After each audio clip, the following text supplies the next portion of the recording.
அனைவருக்கும் வணக்கம். நான் உங்கள் முருகானந்தம், பெஸ்ட் அகாடமி பட்டுக்கோட்டையிலிருந்து. இன்றைய திருக்குறள், அகழ்வாரை தாங்கும் நிலம் போல தம்மை இகழ்வார் பொறுத்தல் தலை. இந்த நல்ல குரலோடு வீடியோக்குள்ளே போகலாம். டிஎன்பிஎஸ்சி சற்று முன்னர் குரூப் 4 தேர்வு சிவி அப்லோடு பற்றிய ஒரு செய்தி குறிப்பை வெளியிட்டுள்ளது. அதன்படி ஏற்கனவே சிவி அதாவது சர்டிஃபிகேட் அப்லோடு பண்ணவங்க ஒரு கிட்டத்தட்ட ஒரு 2000 பேர், சரிங்களா? 2000 அப்படின்னு சொல்கிறத விட பர்ஃபெக்டாக சொன்னால் ஒரு 1200 சம்திங் பேர் ஸ்டூடெண்ட்டுக்கு பல்வேறு காரணங்களால் அப்லோட் பண்ண சொல்லியிருக்காங்க, சரிங்களா? அதற்கான செய்தி வெளியிட்டிருக்காங்க. டிஎன்பிஎஸ்சி இது போன்று அப்லோடு பண்ணுங்க அப்படின்னு சொல்கிறது குரூப் 4 பொறுத்த வரைக்கும் இதுதான் முதல் முறை, சரிங்களா?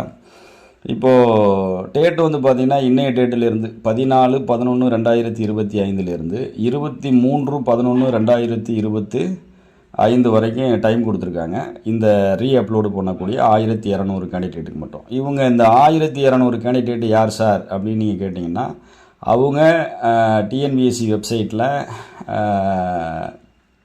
பிடிஎஃப் விட்டுருக்காங்க, சரிங்களா? அதில் அவங்களுடைய ரிஜிஸ்ட்ரேஷன் நம்பர் இருக்குது. அப்புறமேல உங்களுடைய யாருக்கெல்லாம் அப்லோடு தேவைப்படுதோ அவங்களுக்கெல்லாம் மெயில் வந்திருக்கும், மெசேஜ் வந்திருக்கும், எஸ்எம்எஸும் வந்திருக்கும், சரிங்களா? ஸோ அதை செக் பண்ணிக்கோங்க. வழக்கம் போல் எப்பொழுதும் போல் போஸ்டரில் வந்து எந்த தகவலும் வந்திருக்காது. வெப்சைட்டை பார்க்கணும், அல்லது உங்களுடைய எஸ்எம்எஸ் மெயில் ஐடி, சரிங்களா? அதை ஃபாலோ பண்ணிக்கோங்க, மெயில் வந்திருக்கும். சரி, ஓகே. இப்போ யாருக்கெல்லாம் முதல்ல ஒரு சில பேர் வந்து பயந்துக்கிட்டே என்கிட்ட ஃபோன் அடித்தாங்க, சார் இந்த மாதிரி சூழல் சார், அப்லோடு பண்ண சொல்கிறாங்க, என்ன காரணம் அப்படி சொல்லிட்டு, எதுவும் வேலை கிடைக்காதோ அப்படி சொல்லிட்டு. அதுக்கு அந்த மாதிரியான தாட்டுக்கு நீங்கள் போக வேண்டிய அவசியமே இல்லை, சரிங்களா? அப்லோடுங்கிறது டிஎன்பிஎஸ்சி நமக்கு கொடுத்த மிகப்பெரிய வாய்ப்பு. முன்னெல்லாம் என்ன நடக்கும் அப்படின்னா, சர்டிஃபிகேட் வெரிஃபிகேஷனுக்கு அந்த லிஸ்ட்டில் 1:2 ஆர் 1:3 நீங்கள் சர்டிஃபிகேட் வெரிஃபிகேஷன் லிஸ்ட்டில் வந்துட்டீங்க அப்படின்னா, உங்களை கவுன்சிலிங் கூப்பிடும்பொழுது நீங்கள் சர்டிஃபிகேட் வெரிஃபிகேஷன் அப்லோடு பண்ணுவீங்க, சிவி அப்லோடு பண்ணுவீங்க. கவுன்சிலிங் போகும்பொழுது உங்களுக்கு என்னென்ன சர்டிஃபிகேட்டில் பெண்டிங், அதாவது எதாவது குறைபாடுகள் இருக்கோ அதெல்லாம் உங்கள்கிட்ட கேட்டு வாங்குவாங்க, சரிங்களா? அல்லது உங்களால் சர்டிஃபிகேட் வந்து கரெக்டாக ப்ரொடியூஸ் பண்ண முடியலை, சரியாக இல்லை அப்படின்னு சொன்னால் உங்களுக்கு ஒரு குறிப்பிட்ட டைம் கொடுப்பாங்க. ஒரு 3 days or 7 days or 21 days ஏதாவது ஒன்று நீங்கள் அந்த சர்டிஃபிகேட் வாங்குவதற்கு எவ்வளோ நாள் தேவைப்படுதோ அதை கொடுப்பாங்க. அதுக்கு ஒரு டிக்ளரேஷன் ஃபார்ம் நீங்கள் எழுதி கொடுக்கணும், உறுதிமொழி படிவம் ஒன்று எழுதி கொடுத்துட்டு, நான் இந்த நாட்களுக்குள்ளே இவ்வளோ நாட்களுக்குள்ளே நான் சர்டிஃபிகேட்டை கொண்டாந்து ப்ரொடியூஸ் பண்ணுறேன்னு சொல்லிட்டு பண்ணணும். ஸோ இது ப்ராசஸ்ஸு. இப்போ வந்து டிஎன்பிஎஸ்சி மாணவர்கள் நலனில் கொஞ்சம் அக்கறை எடுத்துக்கிட்டு இன்னொரு வாய்ப்பு கொடுப்போமே அப்படிங்கிற மாதிரி நினைக்கிறாங்க. இது வந்து ஒரு நல்ல ப்ராசஸ் தான். ஏன்னு கேட்டிங்கன்னா, குறிப்பாக ஒரு டிஸ்ட்ரிக்ட் விடோ ரிசர்வேஷன், ஹரிசாண்டல் ரிசர்வேஷனில் 10% கொடுக்குறாங்க அந்தந்த கேட்டகரியில். ஸோ அதில் ஒரு டிஸ்ட்ரிக்ட் விடோ சர்டிஃபிகேட் இல்லாத ஒருத்தவங்க தவறுதலாக தெரியாமல் டிஸ்ட்ரிக்ட் விடோன்னு கொடுத்துருவாங்க. விடோன்னு கொடுக்குறது போல டிஸ்ட்ரிக்ட் விடோன்னு கொடுத்துட்டாங்கன்னு வச்சிங்களேன். ஸோ அவங்க இப்போ எதில் வந்திருப்பாங்க, சிவி லிஸ்ட்டில் டிஸ்ட்ரிக்ட் விடோ 10% ரிசர்வேஷன், ஹரிசாண்டல் ரிசர்வேஷனில் தான் இப்போ செலக்ட் ஆகிருப்பாங்க. ஆனால் அவங்களுக்கு எலிஜிபிள் இருக்கா? எலிஜிபிள் இல்லை. இப்போ சிவி அப்லோடு பண்ணுங்கன்னு சொல்லும்போது சான்றிதழ் எதோ வைப்பாங்க, அங்கே ஆர்டிஓ அல்லது சப் கலெக்டர்கிட்ட வாங்கின டிஸ்ட்ரிக்ட் விடோ சர்டிஃபிகேட் அவங்கள்ட்ட இல்லை அப்படின்னா விடோ சர்டிஃபிகேட் தாசில்தார்ட்ட வாங்கினது தான் அவங்க அப்லோட் பண்ணியிருப்பாங்க. ஸோ அவங்க எலிஜிபிள் வரமாட்டாங்க. அப்போ இந்த கிட்டத்தட்ட ஒரு 1200 ஸ்டூடெண்ட்டுக்கு யாரெல்லாம் வந்து இந்த மாதிரியான சூழல்கள் இருக்கோ அவங்கெல்லாம் ரிஜெக்ட் ஆகிடுவாங்க. சம்டைம்ஸ் என்ன பண்ணலாம், அந்த அப்ளை பண்ணின ப்ரௌசிங் சென்டரில் உள்ளவங்க கூட நம்ம வந்து ஆக்சுவலாக வந்து இப்போ பிகாம் முடிச்சிருப்போம், அவங்க எம்காம்னு போட்டிருப்பாங்க. புரியுதா உங்களுக்கு? அப்போ நம்ம பிகாம் முடிச்சிருந்தோம்னா அதனுடைய தரவரிசைக்கு நம்ம ஒரு 100 ரேங்க் பின்னாடி போவோம், நம்ம சிவிலே வந்திருக்க மாட்டோம்னு வச்சுங்களேன். இப்போ அவங்க எம்காம்னு போட்டதுனால நம்ம கல்வி தகுதியின் அடிப்படையில் ஒரு 300 பேருக்கு முன்னாடி போயிருப்போம் ஒரே மார்க்கில், சரிங்களா? அப்போ நம்ம இதில் வந்திருப்போம். ஸோ அந்த மாதிரி ஏதாவது தவறுகள் எதேச்சியாக நடந்திருக்கலாம். ஸோ இதெல்லாம் வந்து ரெஸ்ட்ரிக்ட் பண்ணிவிட்டு ஒரு பர்ஃபெக்டான கவுன்சிலிங்கை கண்டக்ட் பண்ணுறதுக்காக தான் டிஎன்பிஎஸ்சி இந்த ப்ராசஸை வந்து கூடுதல் வாய்ப்பாக மாணவ செல்வங்களுக்கு வழங்கியுள்ளார்கள் அப்படின்னு நான் நினைக்கிறேன். அதனால் யாரும் பயப்பட வேண்டிய எந்த அவசியம் இல்லை, சரிங்களா? குறிப்பாக உங்களுடைய நேமில் ஸ்பெல்லிங் மிஸ்டேக், இப்போது குறிப்பாக நம்மளுடைய பிஎஸ்டிஎம் சர்டிஃபிகேட்டு, சரிங்களா? District widow certificate, physically challenge certificate, சரிங்களா? அல்லது ஸ்போர்ட்ஸ் கோட்டாவில் உள்ள ஏதாவது ஒரு சர்டிஃபிகேட், இதில் வந்து நம்மளுடைய நேமில் ஸ்பெல்லிங் மிஸ்டேக் இருக்கலாம், அல்லது இனிஷியல் ஏதாவது மாறி இருக்கலாம், அல்லது பேரண்டோடைய நேமில் ஸ்பெல்லிங் மிஸ்டேக் இருக்கலாம், சரிங்களா? அப்புறமேல வந்து இந்த டிஸ்ட்ரிக்ட் விடோ சர்டிஃபிகேட்டு ஆர் வந்து கம்யூனிட்டி சர்டிஃபிகேட்டு, சரிங்களா?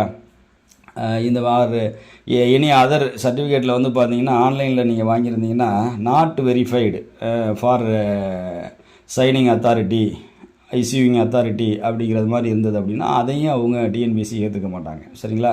உதாரணத்துக்கு இப்போ நீங்கள் ஒரு டெஸ்டிடியூடோட சர்டிஃபிகேட்டை அப்லோடு பண்ணியிருப்பீங்க. அதில் வந்து டிக் மார்க் இருக்கணும். மாறாக அங்கே என்ன பண்ணியிருக்கோம்னா இண்டு மார்க் இருக்கும். சரிங்களா? இண்டு மார்க் இருக்கும். அங்கே கீழே போட்டிருப்பாங்க நாட் வெரிஃபைடு அப்படி சொல்லி போட்டிருப்பாங்க.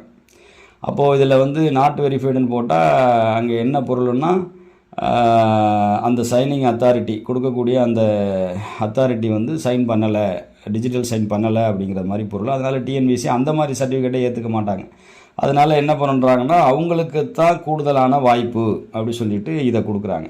ஸோ உங்களுடைய சர்டிஃபிகேட்டை எடுத்து பார்த்துங்க. நீங்கள் எதெல்லாம் வந்து பிஎஸ்டிஎம் சர்டிஃபிகேட் வாங்கியிருப்பீங்க, டெஸ்டிடியூடோ சர்டிஃபிகேட் வாங்கியிருப்பீங்க, அப்புறமேல ஃபிசிக்கலி சேலஞ்சு அந்தந்த கேட்டகரியில் உள்ள ஸ்டூடெண்ட் அந்தந்த கேட்டகரி சர்டிஃபிகேட் வாங்கியிருப்பீங்க. ஸோ அதில் வந்து கரெக்டாக இப்போ உதாரணத்துக்கு நீங்கள் ஒரு பிஹெச்சி சர்டிஃபிகேட்டு, அதாவது மாற்றுத்திறனாளிக்கான சான்றிதழ் வாங்கியிருந்தீங்கன்னா அதில் வந்து சீல் இருக்கா, ரவுண்ட் சீல் இருக்கான்னு பார்த்துங்க. பிஎஸ்டிஎம் சர்டிஃபிகேட் வாங்கியிருந்தீங்கன்னா அது வந்து ரவுண்ட் சீல் இருக்கா, சரிங்களா? அதில் வந்து ஃபோன் நம்பர் மென்ஷன் பண்ணியிருக்காங்களா, அந்த ஹெச்எம், ஆறு வந்து பிரின்சிபால், ஆறு வந்து யூனிவர்சிட்டி ரெஜிஸ்டர், அதை ஃபோன் நம்பர்லாம் மென்ஷன் பண்ணியிருக்காங்களா, சரிங்களா?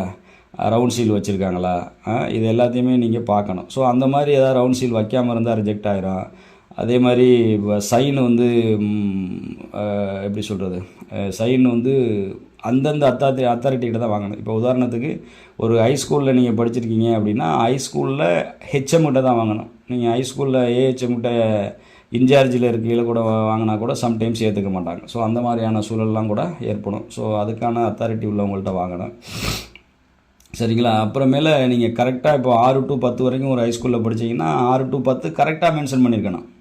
அந்த வகுப்புகள் எல்லாம் முறையாக மென்ஷன் பண்ணலை அப்படின்னா அதை ரிஜெக்ட் பண்ணுறேன்னு சொல்கிறாங்க. சரிங்களா? ஸோ அந்த மாதிரி இது மாதிரியான ஒரு சின்ன சின்ன குறைபாடுகள், ஸ்பெல்லிங் மிஸ்டேக்கு, சரிங்களா? இப்போ கவர்மெண்ட் வேலையில் இருந்துக்கிட்டே எக்ஸாம் எழுதிருப்பீங்க, பட் என்ஓசி வாங்கியிருக்க மாட்டீங்க.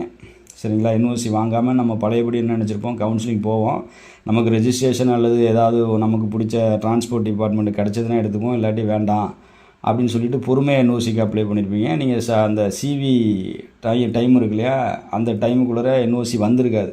அப்போ அந்த டைமில் அதனால் என்ஓசி நீங்கள் வச்சுருக்க மாட்டீங்க. அப்போ இவங்க இப்போ என்ன சொல்கிறாங்க, இதுதான் கடைசி வாய்ப்பு. இந்த கடைசி வாய்ப்பில் நீங்கள் குறிப்பிட்ட சான்றிதழ்களை பதிவேற்றம் செய்யவில்லை என்றால் உங்களுடைய விண்ணப்பம் நிராகரிக்கப்படும் அப்படின்னு சொல்லிட்டாங்க.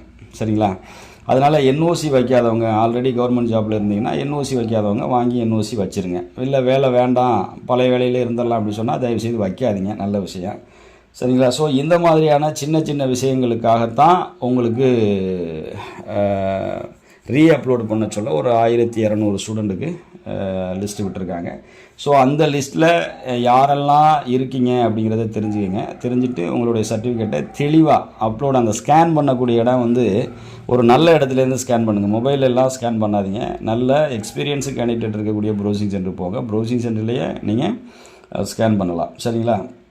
ஓகே. மற்றபடி பயப்படுவதற்கு ஒன்றும் இல்லை. இந்த காரணங்கள், நான் சொன்ன காரணங்கள் இல்லாமல் இன்னும் வந்து பார்த்திங்கன்னா வெறுமனமே எப்படி சொல்கிறது, ஒரு கிளாரிட்டி இல்லாமல் எல்லா சர்டிஃபிகேட்டுமே நீங்கள் அப்லோடு பண்ணியிருப்பீங்க, அந்த ஸ்கேனிங் வந்து கிளாரிட்டியாக இருக்காது, ஒரு பக்கம் அழிஞ்சிருக்கும். ஸோ அந்த மாதிரி உள்ளவங்களுக்கும் நம்பர் இடம்பெற்றிருக்கலாம். ஸோ அவங்கெல்லாம் உங்களுடைய சான்றை வந்து பர்ஃபெக்டாக ஸ்கேன் பண்ணி அப்லோடு பண்ணால் போதுமானது. மற்றபடி ஸ்பெல்லிங் மிஸ்டேக்ஸு, அப்பாவுடைய பேரில் உங்களுடைய பேரில் பிஎஸ்டிஎம் சர்டிஃபிகேட்டில் சீல் இல்லாமல் இருக்கிறது, நம்பர் இல்லாமல் இருக்கிறது, வகுப்புகளை சரியாக மென்ஷன் பண்ணாமல் இருக்கிறது, சரிங்களா, முன்னுக்கு பின் முரணாக இருக்கிறது, இது எல்லாத்தையும் களைஞ்சிட்டு புதிய சர்டிஃபிகேட்டை வாங்கி அப்லோடு பண்ணுங்கள். நிறையா பேர் என்கிட்ட டவுட் கேட்டிங்க இல்லையா, கமெண்ட் செக்ஷனில் நிறையா பேர் கமெண்ட் பண்ணியிருந்தீங்க. சரிங்களா? சர்டிஃபிகேட் வர லேட் ஆகுமே சார், அதுக்குள்ளே கவுன்சிலிங் அந்த சிவி டைம் வந்து முடிஞ்சிடுமே சார்னு சொன்னீங்க. ஸோ இப்போது சிவி டைம் முடிஞ்சதுக்கு பிறகு சில பேருக்கு கைக்கு சர்டிஃபிகேட் வந்திருக்கும். ஸோ அவங்கெல்லாம் இதில் அப்லோட் பண்ணிக்கோங்க. சரிங்களா? எனிவே பயப்பட வேண்டிய எந்த அவசியமும் இல்லை. யார் பயப்படணும் என்றால், அதாவது தகுதி இல்லாத ஒரு டிகிரியே முடிக்கலை, நான் டிகிரி முடிச்சிட்டேன் அப்படின்னு சொல்லி மென்ஷன் பண்ணுறது, நான் மாஸ்டர் டிகிரியே முடிக்கலை, நான் மாஸ்டர் டிகிரி முடிச்சிட்டேன் அப்படின்னு சொல்லி மென்ஷன் பண்ணுறது, நான் டெஸ்டிடியூட் விடவே இல்லை ஆனால் டெஸ்டிடியூட் விடவுன்னு சொல்லி மென்ஷன் பண்ணுறது. இங்கே அப்ளிகேஷனில் குரூப் 4 அப்ளிகேஷன் அப்ளை பண்ணும்போது ஃபிசிக்கலி சேலஞ்சு ஸ்டூடெண்ட்டே இல்லை, அதற்கான அடையாள அட்டை நம்மக்கிட்ட இல்லை, ஆனால் நான் ஃபிசிக்கலி சேலஞ்சு ஸ்டூடெண்ட்னு சொல்கிறது. ஸ்போர்ட்ஸ் கோட்டாவே நம்மக்கிட்ட இல்லை, ஆனால் ஸ்போர்ட்ஸ் கோட்டா இருக்குது அப்படின்னு சொல்லி சொல்கிறது. சரிங்களா? அப்ளை பண்ணுறது. ஸோ இந்த மாதிரியெல்லாம் வந்து சொல்கிறது மட்டும்தான் வந்து அஃபென்ஸு, பயப்பட வேண்டியது.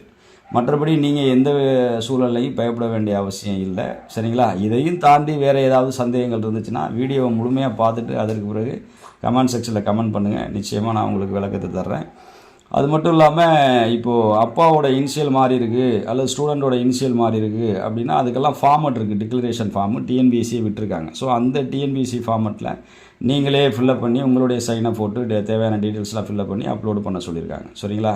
ஸோ அந்த மாதிரி எந்தெந்த ஃபார்மெட் விட்டுருக்காங்க அப்படிங்கிறதெல்லாம் நான் டிஸ்கிரிப்ஷனில் லிங்க் தரேன். ஸோ அதெல்லாம் ஃபாலோ பண்ணி பார்த்துங்க. வேறு ஏதாவது டவுட் இருக்குது அப்படின்னா கமெண்ட் செக்ஷனில் கமெண்ட் பண்ணுங்கள். Thanks to all. தேங்க்யூ.